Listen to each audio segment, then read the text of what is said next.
Hello, this is Can't Not Create, a newsletter about stories, strategies for artists figuring out how to start their creative careers, especially those who are doing it later in life and learning lessons from people who have expertise or experience along the way that we can all learn from. So today I have Caleb Joy Colors joining me, an artist and curator based in Portland, Oregon, founder of Roll Up Gallery, a space dedicated to showing work with emerging and established artists. And also, Caleb has his own long history of being an artist as a muralist here in Portland. So I think we have a lot of, I've probably driven by a ton of your work. I'd love to hear more about that too. But anyway, so today we want to talk a lot about that, about the new stuff he has going on, some of that transition. And I'll stop talking about you because you have a lot more information to share than I do. But welcome to the show. Thank you so much for joining, Caleb. Glad I'm here. I'm thankful that I'm Absolutely. here. And okay, first things, did I get that right? Did I miss anything important to call out right from the start? No, you nailed it. It's our entire space is called the Roll Up. My specific gallery within the space is Colors, my last name. It's a nice little space. So there's a lot more going on than just the gallery, but yeah, you nailed it on my profile. Yeah, okay, perfect. So yeah, so I met you through, we started chatting on Instagram after I hmm posted my interview with Rachel. So you've hmm obviously been involved in the art world here in Portland for quite a while.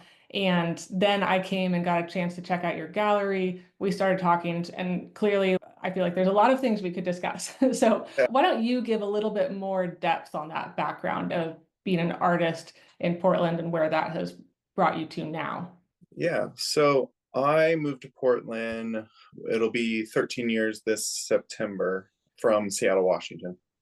I had gotten out of art school Evergreen State College. It's not particularly just an art school, but there was just not a lot going on for young artists in Seattle and where I was located.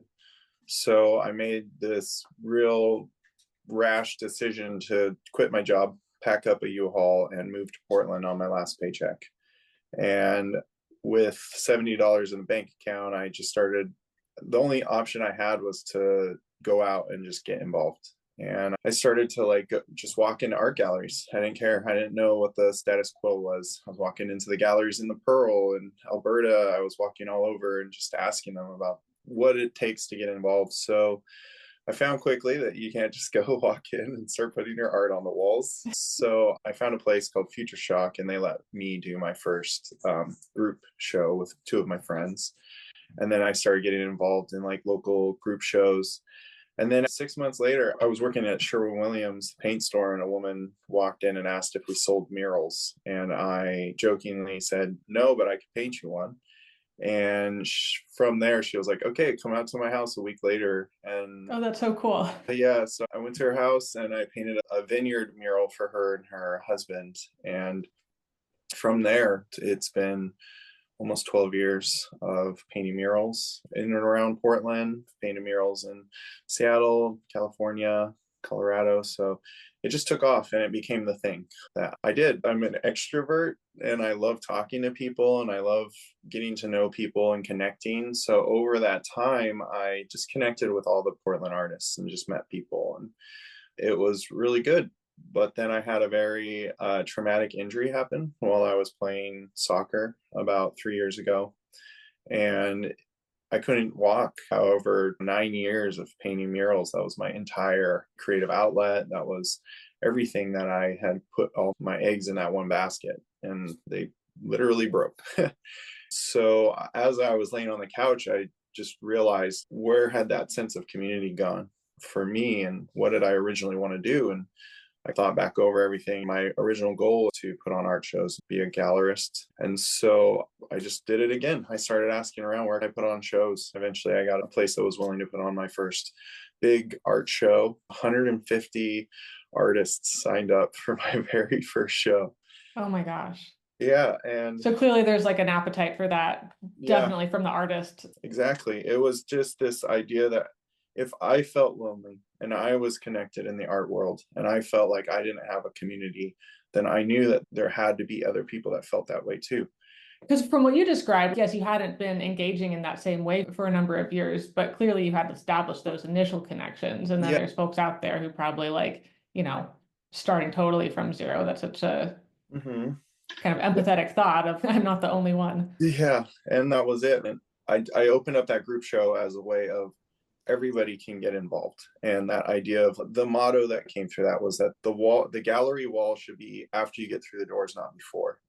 And after feeling like that from years and years of connections and having big projects in Portland that I'm really proud of that are pretty, I was like surprised about how hard it was for even me to be able to get involved in those spaces.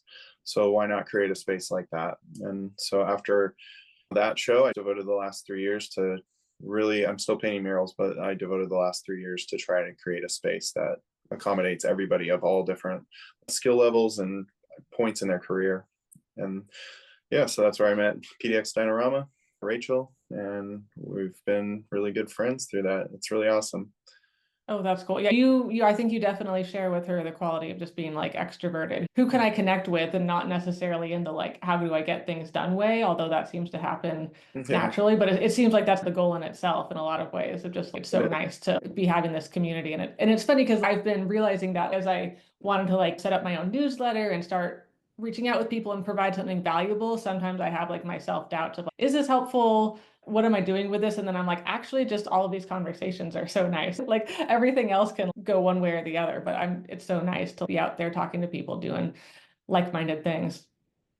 Yeah, it really is. It's this imposter syndrome. It never leaves because you're just creating something that nobody else has. Maybe it looks like something, maybe you're trying to follow some model, but really at the end of the day, it's just up to you to grab whatever you need to create space or create art. When you start to connect with people through that, you realize you're not alone and that there's Yeah. a ton of people out there who are all pushing for stuff. And if you make friends through it, that's about as much as it really needs to be. Because once you get up to the monetary sense of art, there's just so much more to it than that. And it's a lot of luck of the draw. So you got to start with that core community and connection.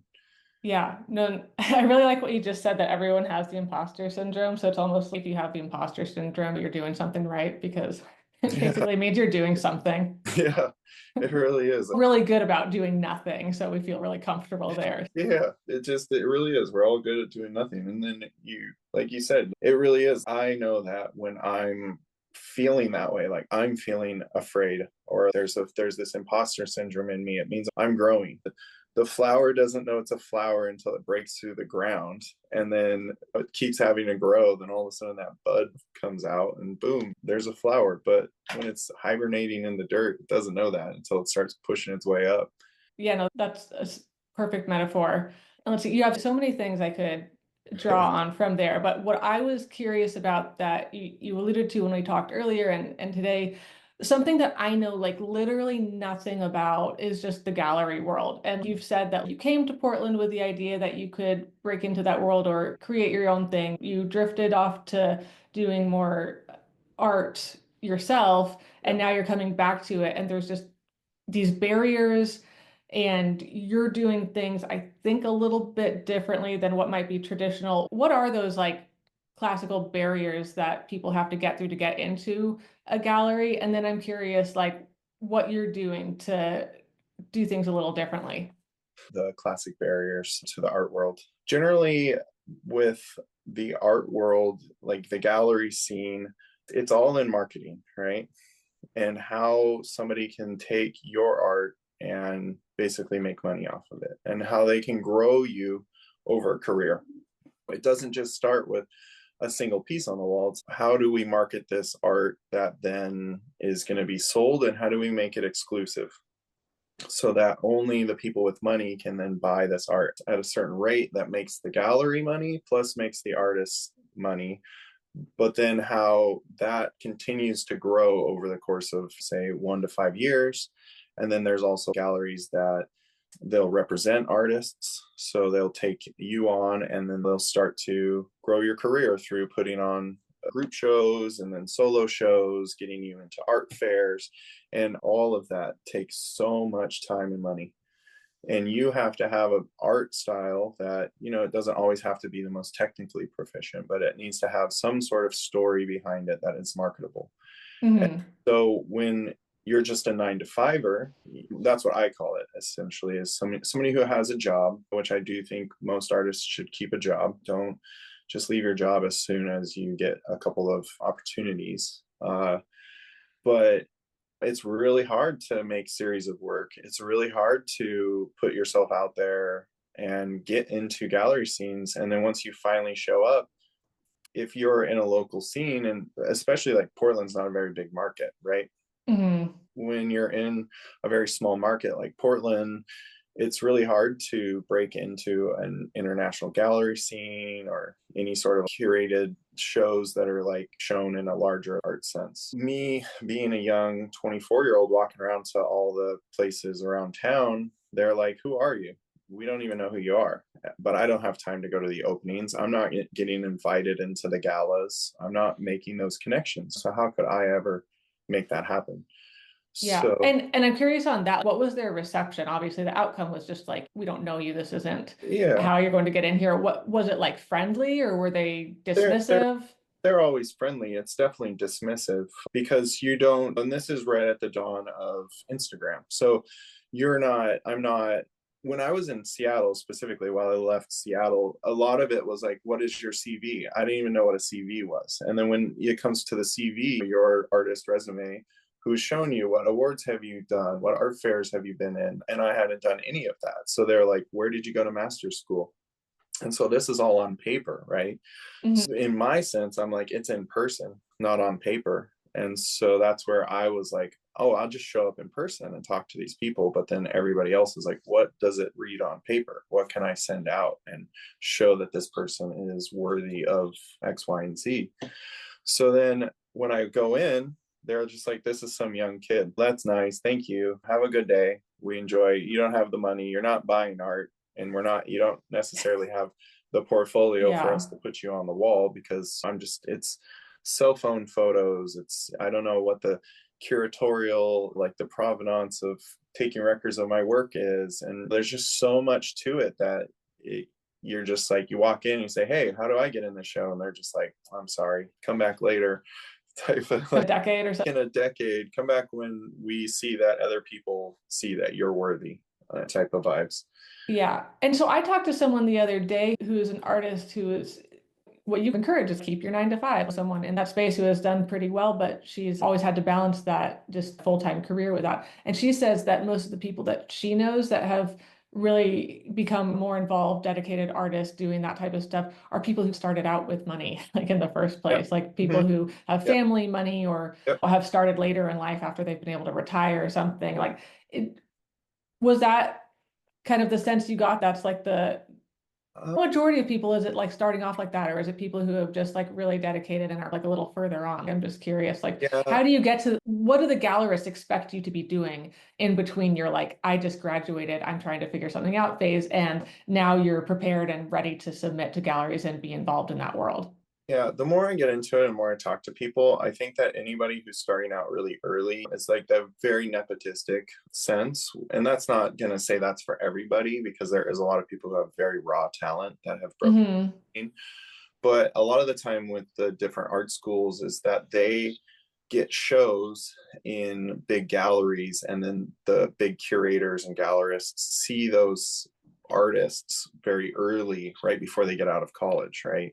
And so what ends up happening is they are already shown in top level galleries, and then these top level curators are already saying you went to this school. So yes, there's a sense that their parents had enough money to send them to these top level schools, and then they were able to take that and move forward with it because they're taught how this is the steps to get you into this thing, but it's all a part of their schooling. So they're just in, Mm-hmm. like, they're in this bubble to create around other creatives who are all streamlined into these different avenues that aren't really provided for somebody who's just going to start out, right?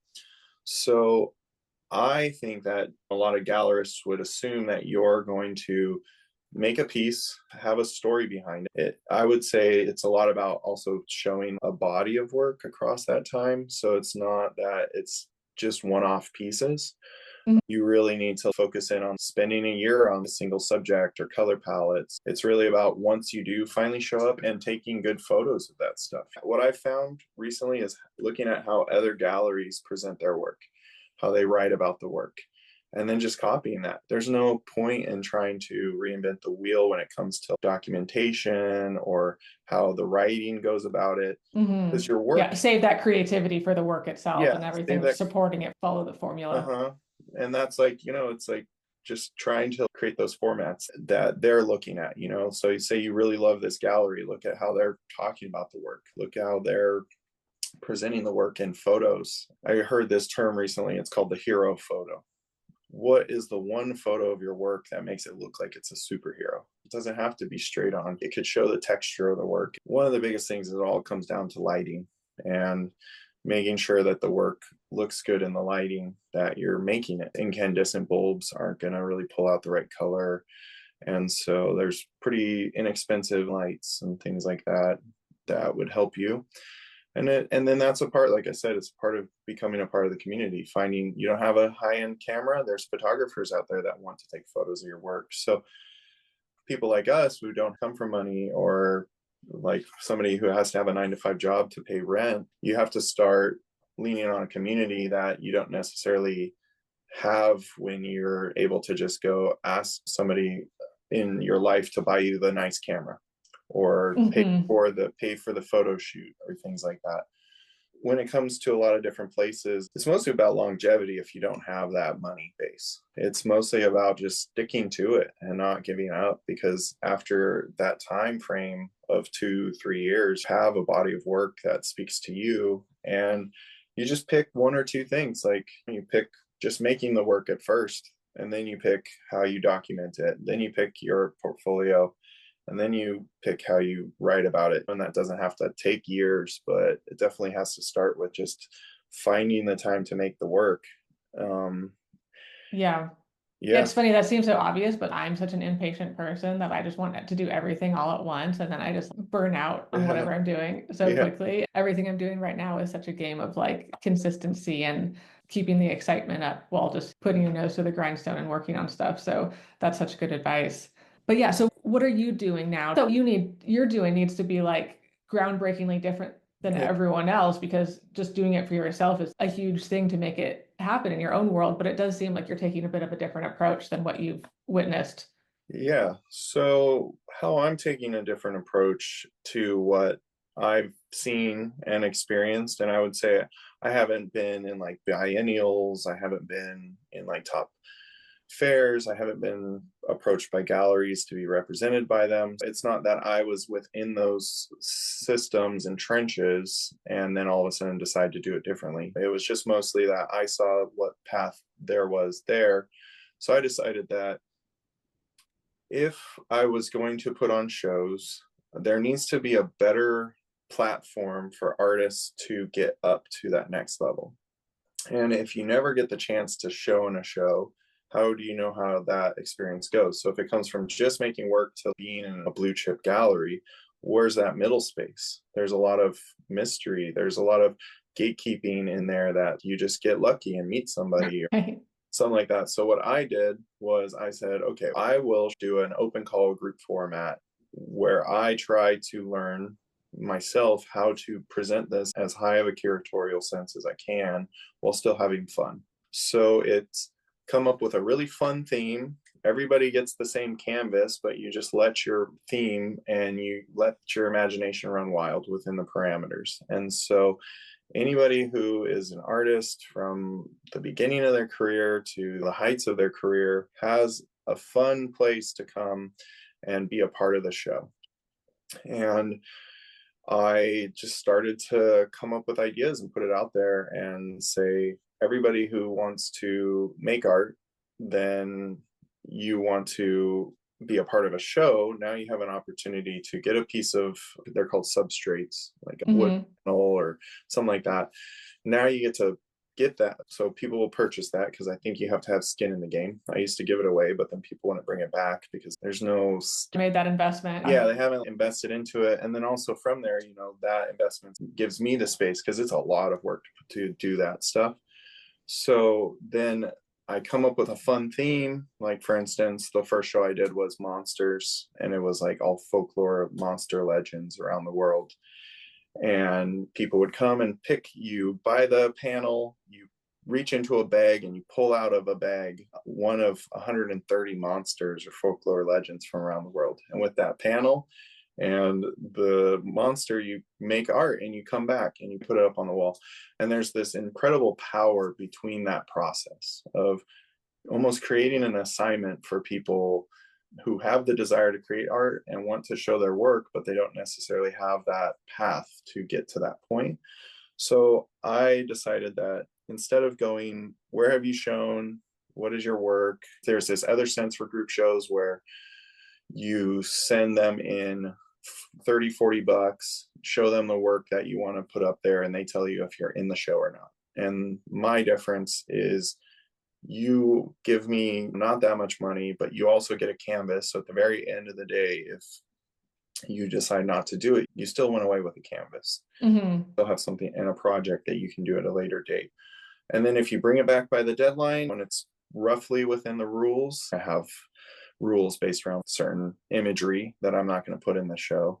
But if you bring it back, you're in the show. And it's really created a lot of beautiful moments where moms and their 5-year-old kids are making art together. It's a high schooler who has put art in the show, and you get to see their entire family come, and they've been seeing them as an artist. You see this one show, I had one show up, and it was these two women. They were in their 70s, and they were just out for a walk, and they came by and they saw that we were doing this art show, and they asked, how do I get involved? And I was like, right now we're actually asking for the next one. And that was my ABC show. So I had a bingo spinner and a bunch of stress balls, and whatever letter you got out of it, it has to be A is for apple, B is for boy.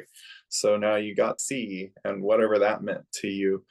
And so these two women were like, how can we do it? They're in their 70s, and they were like, let's make an art project. So they bought 2 of the panels, got 2 of the balls. And then when they came back to it, they were all decked out in their best sequin Oh, that's dresses. awesome. And they were just full on fancy night. And they came out to have a glass of wine and best friends just on a walk, and decided that they could be a part of it. That Same. is so cool. I also just love like within that, like I could just tell every second I've talked to you, you have so many ideas, but the fact that you're able to take your ideas and contain them enough to actually do them. Because I feel like that's what's going in my brain all the time, but I just like spiral out and then don't do any of it. But you like latch on to these cool little moments of a bingo like mechanism for distributing things. And then Yeah, I know you're grabbing monsters out of the bag. Like I imagine that was fun for you to make your it list of was. monsters. It was. And I always try to think about it like that. Even for me, like, how would I do a research report on a monster, right? And so then I started to look around the world, and I started to look at all these different monsters, and I started to find out that we have a lot of similar monsters and folklore legends from different cultures, but then they traveled to different places of the world. And then you can actually see that this was a lot of like migratory or transplanted people moving to different areas and bringing these mythologies with them.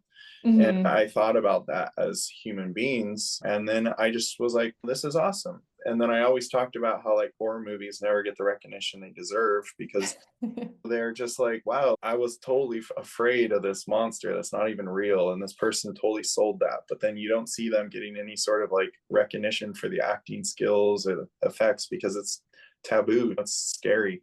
So then I thought about that too. I was like, what about all these like artists that make more of the dark arts or like more of the macabre arts? They're not in traditional galleries very much. They're in the like side street gallery as a novelty. And so that was the one thing, was like so many artists were like, I finally have a place where I can show my artwork Yeah. for that. And then there's so many artists that ask me, they're like, is this okay when they finally bring it in? I'm like, yes, it's okay. And they're like so surprised that their art is going to get put up on a wall. And that for me, it's like cool, because I'm coming up with these wild ideas and I just have the energy to do it. And it's so cool that like these ideas spark so many creative outlets. I was thinking about it last night. I've probably shown over 3,000 pieces of art for people over the last 3 years. That's crazy. That's not very long to have Yeah. that volume. And but I think people, and by people I mean me, but I imagine other people like really crave that structure because like I just spent the last year taking art classes at Portland Community College, and like I can just nail that. If you tell me it's like for homework, I will Yeah. go spend 30 hours on my final drawing presentation. Like, I love it. Like, if you tell me exactly what the parameters are, give me a deadline, like, I am perfect at that. Give me like just you're an artist now, just go make stuff. Yep. Like that's the scary thing for me. So like I love this kind of that you are able to combine like your infinite creativity with like your ability to organize and establish structure that can help other people. Because for me, that's super cool. Like I'm like thinking about this, I'm like, obviously I was in a class with a whole bunch of 19-year-olds who Yeah. might think differently than me, but I'm like, I want to go tell them about all about this art gallery because, you know, a lot of them were like trying to pursue different artistic ventures or apply for MFA programs or things Yeah. like that. And I'm like, this would be perfect for so many people, that world too, of people who are familiar with the assignment structure, but trying to figure things out for themselves at the same Hmm. time.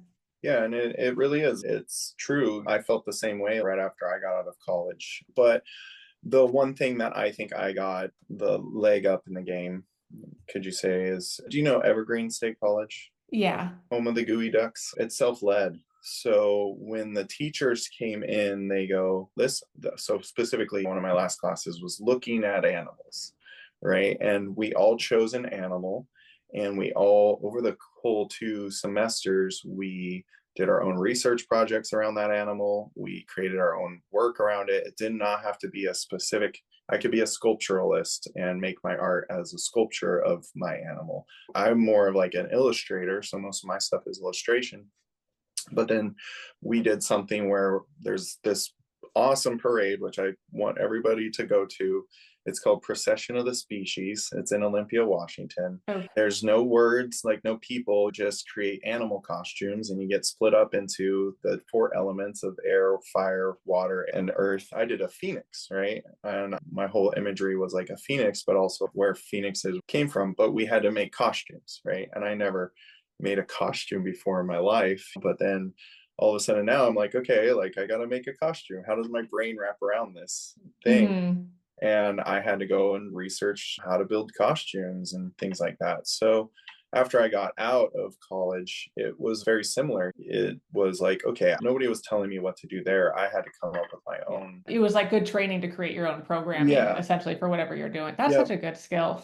Yeah, and so then essentially once I started to do all this stuff, yeah, it just sparks in me. And so I'm like, okay, yeah, people need a deadline, they need a theme, it needs to be loose enough, that I'm not directing people too much, but then ultimately people get to shine. And I definitely do a little bit of a writing about what my thoughts are on it, but it isn't necessarily to lead people, but to just spark that initial creativity and wrap your brain around it so that then the body of work has just a similar central theme without it being too controlling, because once you try to control somebody's vision of their stuff, cuts out. You need to be a yes and person. And if somebody has an idea, there's so many times where we talk about being artists or wanting to do this thing and people can't really wrap their minds around it, so they cut you down, they say no, they chop down the idea before it is, maybe it's not a full baked idea. So instead of cutting it down, you say yes, and people are always contacting me like, is this possible, can I do this, this is wild. I'm like, hell yes. And It's so funny. It's so comforting to me to know that there's other. I feel like I'm such a rule seeker sometimes. They're like looking for rules and like surprised when there aren't any because like you give them that foundation, but then you're like, okay, but then just go do it. And then they yep. have to go through that experience of surprise to remember that they can they can just do whatever they want Yeah, for the most part. it really is. A lot of even my panel shows, it's not necessarily that you have to do painting. That could be the pedestal for your sculpture. We just did the Black Velvet show, and somebody made a little bag, like a handbag. And there are all these people that came in that were just shocked. They were like, wait, you can sew stuff? You can do sewing projects? And I'm like, yeah, it was a Black Velvet show. So they incorporated the Black Velvet. And then they used fluorescent zipper and stitching and made a Black Velvet glow in the dark piece where everybody else was painting and doing that stuff. This person did that. Yeah. So now all of these people who were sewers and crafters were like, oh my God, I could be a part of it. It must be so odd for you, like odd in a good way, but to create this gallery and set up these kind of like loose foundational guidelines for things and then have Yeah. people coming and like being surprised they're allowed to do whatever they want or they're looking for more boundaries or something I mean, and being like, no, I'm not telling you guys just go do whatever you want. and that's the like, I've been thinking a lot about how port, like Portland, it was like supposed to be weird, right? That was like this whole thing about keep Portland weird. And far too often we are forced into these boxes by just random happenstance of between trauma or public shame or just anything like that. But then people migrated here because they wanted to be a part of like self-expression and stuff. And so when you see that in people and they're like, there's all these rules that are in the art world and they're based around whether or not people will accept you for the art you make. And I'm like, it's not about that. It's about making the art inspired off of what you want to do, and hopefully it's good, it was fun enough that you want to do it again. And so that's where I always say to people, I'm like, people are like, hey, I can't be a part of this one show, like they're obligated to, if they were in one show, to be a part of another one. I'm like, not every single one is going to speak to you, and it's more about having the knowledge that I'm going to be there and that you're going to essentially be able to pop back in 2 years later, 3 years later to the show and know that it's going to be very similar to what's going on, what you experienced before, where it's here's this fun theme, you just make something based around the theme, or we have a central like I call it the panel shows, where it's just like a 6x6 or an 8x8 panel, and then you have some fun theme around it. So for instance, like our next one that anybody could get involved in is, I call it chromantic, where it's like the romance of colors. And so that one, you randomly pick a color from the color wheel, and then you have to have that color. It's not a monochromatic show because you have to have that color be 70% the core of it, but you can use a color from the either, right? And so then what it does is everybody just gets to make pieces based off of that color. And then I hang the whole gallery in a rainbow fade of all the different pieces. It's going to be so cool. And I always put the show call out 2 months before, because I feel like that's the sweet spot for artists. That it's a month of the open call, so people can either get there early to start project early, and then once that month before the show hits, I stop accepting people. If it all sells out, I only sell a certain amount because you can only put so much in the gallery. But then essentially now that last month is just enough time for it to be, you have enough time for your idea, but you don't have enough time to linger. So you can't spin your wheels on it. Yeah, so you really got to make sure it happens. And then after that's all said and done, I spend my time hanging the whole gallery in a giant rainbow fade. And what happens is it's really beautiful. It's every single one of these people that were out there maybe didn't know each other. In all of that, we're all making art pieces for this show. And without all of those people making art and being a part of the community, the rainbow doesn't come together. And it's not one of those single pieces that is the whole wall. It's all of them coming together to make that rainbow fade. And I just think it's so cool because when I'm putting these pieces up, I call them energy points. I don't know, I come up with my weird little things. I call them energy points. And sometimes I'll put a piece up and it connects the whole wall. And then I'm shifting stuff around and I'm like, I know that you belong in a certain area. And then all of a sudden I put that piece in the wall and it just all of a sudden it connects. All of a sudden that little color there, that imagery, that those eyes looking that way, look up here, then that makes the artists look down.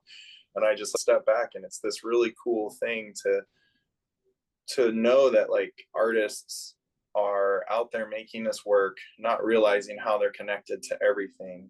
And that it's not at the end of the day, like whether or not the piece sells, which we always hope happens. And it is really beautiful when it does, but it's just more about having that time to yourself and knowing that you have a project you can work through. And then after all that's said and done, we talked about community, is that you are a part of this community, even if you're sitting at home doing like your own project. Yeah. No, that's amazing. I love those ideas. And then I'm curious, like, what are your future plans? And also, like, how could this become something that could really be monetized for you as the gallerist and the artists involved? So my future plans are, right now I'm looking at making the roll up a nonprofit. And colors would still be for profit, because I don't like that term that artists and art galleries should become nonprofits if they're not ready to monetize everything. So it's like art needs to be not for profit. Mm. But now I'm starting to realize exactly what that means. It's accepting the donations from people that want to see stuff like this happen. So our focus is turning into a nonprofit so we can seek better sponsorship to create more accessibility. Right now, I'm self-funding pretty much everything myself, and then that's where artists put some money into it to help with the costs. But my future plans are, we're gonna keep doing what we're doing. I'm gonna start focusing a little bit more on solo shows next year, so that I can start to have these group shows, and then from there start to work with some artists that will then get them their, because we talked about the CV earlier, and I talked about Right. depth program, and now after 3 years I not necessarily want to represent artists, because that means that only people can access them through my gallery, but I want to start working with artists to put on solo shows, and then that way they can then take that experience and go to other galleries and keep working their way up the chain. But then, like I said, it's not possible. And then in terms of like monetization of this and trying to grow monetarily, I really look at it as more of a community funded thing, not necessarily that I have to have artists that can sell their work for thousands of dollars to be able to keep the space afloat. But just like I said before, if we have a certain amount of artists and each artist puts in $15, everybody's cumulative money keeps the space alive. And Mm-hmm. we're putting on classes. We just rolled out a new space in our lobby called the Air Salon, because we have a hair salon in our That's place. right. And so we're calling it the Air Salon. So it's artist in residence, and that artist gets to come have a wall, like a cafe style wall in our lobby. And then they get to put on either artist talks or different ways that they get to come in and create a little sense of community, put on a class, do a talk. Mm-hmm. And then And I that, did go visit that space when I stopped by, and that place looks so cool. It's so funky and like retro feeling, but like it is, it's it's such cool. a great space for doing things.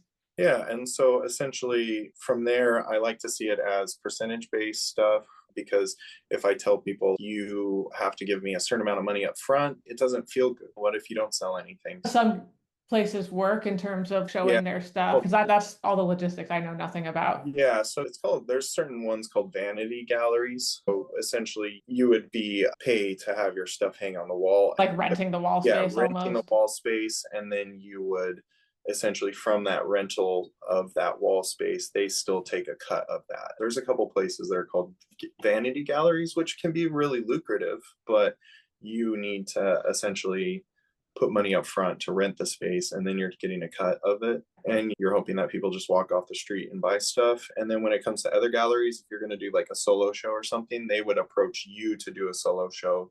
You would spend an entire year making work and keeping that work isolated to you. A lot of the time people are doing like 50-50, like 50% of what your art sells for. Okay. And in those cases, are the artists allowed to do things like reproduce and sell prints of that art, or is it just all, is that work like totally under the control of the gallery or Yeah, scenario? you can make reproductions, but a lot of the time that's where I say art galleries need to keep the supply of art condensed to them, because they need to control that pricing too. So Mm-hmm. like a lot of the time, and then the other side of that is like editions of work. You want to be really sure about tracking that. How many editions of this work has gone out there, so that it's not flooding the market with something before you got to the, you don't want to sell all your chickens before they've hatched type of thing. Yeah. So what, a lot of different ways, you just want to make sure that you're going into these spaces knowing exactly how much they're looking for. I think you can make a lot of these different things work for yourself, Mm-hmm. but it's just knowing that. When I tell a lot of people, don't go into galleries if you don't sign a contract. Make sure you're signing contracts, because you can get burned really badly by them backing out of it, by them taking money that wasn't theirs from it. And that's like a gray area. Who is in charge of like costs for shipping? like a lot of the galleries want you to say how much you're willing to take for it because they want to haggle with collectors. Got it. And there's a lot of that legal and like contract stuff is really big. So for me, I try to keep it as simple as possible. But it's like, you bought this piece from me. If it sells, this is how much I'm selling it for. And we don't negotiate on price. And if somebody wants to negotiate on price with me, I don't do it in a way that make people have to sell their work for $800 or thousands of dollars. I try to make it so that people can sell the work for what they're comfortable with, talking to them about, hey, like I'm putting on a very nominal 80-20 split where the artist gets 80%, I get percent of the work. But then at the end of the day, that pays for so many different things. So essentially, I break even with how I do it because that's how you really create accessibility. But then there's places like Pancake and Booze. Have you heard of that one? No. So Pancake and Booze are like these big traveling group shows where you pay them to hang your art. That's like a vanity gallery. Mm-hmm. And they do these massive group shows, but then they collect tickets at the door. The artists never see that. And so people just come and you're supposed to get like free pancakes. And so a lot of artists jump on that, put their art on the wall. And now Pancake and Booze goes all around the country. And they basically essentially have artists pay them up front to put their art up, but then they'll Traveling around and showing it all over the place. they're only showing in that city. So you show Oh. up, you promote it for them, and then they pack everything in and then go to the next city. And then they just keep collecting money and then putting artist work up, but not really putting in as much of their effort as different things So you might get high exposure to a lot of people, but it's not really necessarily set up to sell. be a huge moneymaker for the Yeah. art. So yeah, for me and what I'm focused on is like, how do we connect the community to the arts, and how do we give artists different avenues to show their work and get involved? So maybe somebody isn't ready to put up 15 pieces of work in the air salon, but maybe they just want an assignment that they can do to put up in the color show that I talked about. Mm-hmm. And then I even do invite shows. The one biggest thing is like, you have to go get involved. You have to show up to the gallery. If you want to show in a gallery, you need to show up to the gallery's openings and talk to the people there and keep showing your face so that when the opportunity arises, you're ready. Right. Cool. So it's not quite the I'm 24 years old, just out of art school. Hi, can I be in your gallery approach? But it's like kind of an in-between thing of, Yep. hi, I'm here. Don't remember my face. And Yep. I'm going to keep talking to you until I have something, a body of work, and then we're going to really talk. Yep. And then all of a sudden they're like, wow. And then they start to, they're, hey, I want to come back, volunteer to come help hang stuff, but I'm not going to come give you a ton of free labor. In terms of, in your mind, that's what I was saying. In your mind, you have to know what you're willing to provide for what you're going to get back. Right. Mm-hmm. So a lot of like internships or different things like that could end up being like really predatory, where you're spending a ton of time giving them a ton of labor and then they're making a ton of money on shows and stuff, but you're not getting anything back from that outside of just like learning the gallery space or making a connection or things like that. So it's, what are you going into the situation wanting? So for me, it's okay. Somebody just wants an assignment. Essentially, they can come in and be a part of one of those one shows. But then there's certain people who are like, hey, I want to put on a class, or I want to show my work, or things like that. So then they're coming to me and asking me about that. And then we're going like, okay, like working together to work towards that. Or then I do shows that are like invite shows where it's not open call, but it's like the dumpster show. So I have 3D print a bunch of dumpsters, and then artists get to build their work off of that. And I'm not just picking the premier artists. There are a lot of people like that, but I'm picking people who are like, okay, you've made sculpture. Like, I like different art styles. You're from different areas. And it's just this kind of celebration of the Portland art scene and all the different nooks and crannies of it, which has a diverse group. And then I just try to throw a really fun show based off of that. But then that is not common to what's going on. And a lot of guest curated shows like that you'll see around are like they're handpicking people from, I focus specifically on the Portland scene, where a lot of those other places, they're pulling people in from other cities, other countries, because it makes it a lot more exclusive that this is your only chance to get this work. Okay. And Yeah. and those connections happen on the internet. So, you know, you and I start talking on Instagram, and then you just follow through, which is another thing, is like my motto when I'm really tired or I made a connection, and why I've made so many good and awesome connections and followed through. It's follow through and follow up. So essentially, So many people could benefit from that. yeah. So if you come to somebody and you tell them you're doing something, a lot being giving away your power by telling people what you're doing, because it's the same thing in your brain as actually doing it. So the more people you tell, the less likely you're going to do it. The only time I start talking about something is when the wheels are already turning. That Chromantic show, I've done it before. It's as much as just releasing the poster and setting the dates for people to pick up. And if I tell people about all these other wild ideas that I have, they're never going to happen because I get the endorphins from it. Yeah. So the biggest Yeah, thing, I'm familiar with that. yeah, the biggest thing is that if you are going to go out and you're going to tell people about something that you're doing, follow through is the first thing. So if I'm like, hey, I want to come do this thing, follow through. Like even for us, you hit me up, say something I did. I was so busy after I got done with the thing. You had to follow up with me, right? But I didn't follow through on answering back to your email. But then you followed up with me, and then I followed through, and now we're following up right here. It's at one point or the other, it's either about following through on what you said you're supposed to do or following up afterwards. And that follow up is the biggest part of how I even got into big wall murals, is that I essentially was like, I love Dungeons and Dragons, and there's this augmented reality art show that was centered around Dungeons and Dragons. So I showed up to this place. I was like, this is awesome. I met the guy that did it, started talking to him, found I had just started doing murals maybe 2 years in. And he was like, oh, I paint murals. And I was like, oh, that's awesome. He's like, do you have your card? And I was like, no. And he goes, ooh, bad move. He walked away, and I was like, oh man, that was weird. And then I looked him up afterwards and realized he's one of the premier sign painter, big wall sign painters in the entire country. And I was just like, oh my God, what have I done? I am such a fool. Oh my God. And so I tracked down his email and I started emailing him, asking him about projects and sending him the murals that I was doing, and kept showing him that I was still serious, and kept asking him at the beginning of every year if he had any projects that he wanted or needed any help on. And so he just kept being like, no, because I was still a pretty young artist. And finally, I'm at this New Year's party. I'm walking through the party. What am I supposed to be doing? I've been doing murals for a while. I'm still working at the paint store. What am I supposed to do? And all of a sudden, it was like some magic shit. The party split, and he's standing right there. And Oh, no. I'm like, this is 3 years later. Amazing.